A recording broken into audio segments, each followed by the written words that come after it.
everyone, welcome back to my YouTube channel. So ngayon pag-usapan natin kung bakit powerful ang testimonials. Okay, iba kasi pag merong testimony, tama? Meron, actually kinuha kasi yung testimonials sa Greek or whatever is parang laging nakadirect siya dun sa church, okay? Yung good testimony, yung whatever, okay? Pero meron din naman yung, for example, mga ginagamit natin na sabon, okay? For example, ay magbebenta ka ng sabon pero ikaw hindi effective sa'yo, kunyari pampaputi, kasi bebenta mo hindi ka naman maputi, so hindi sila maniniwala. Kaya iba talaga pag mayroong testimony, kumbaga nakikita sa sarili mo na ito ay effective sa'yo at ito ay totoo, okay, na ito ay gumagana or effective sa'yo.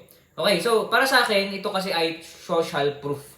Okay, ito yung proof na ito ay maganda, okay, ito ay effective, kaya kailangan natin ng testimony. Okay, the good testimony at the same time sa ating company. Okay, so lagi kong inisip dyan yung parang dapat meron tayong honesty. Okay, or yung meron pang ibang term yun eh. Basta yung pagiging honest, okay, maayos yung gawa natin sa company natin at nagbibigay talaga tayo ng good testimony. Leading by example especially. And we need to pray that and help tayo sa Panginoon ng guidance para ma-reach natin yung ganun na gusto ng mga customer natin. Okay? Yung mga gustong ma-solve yung mga problema nila.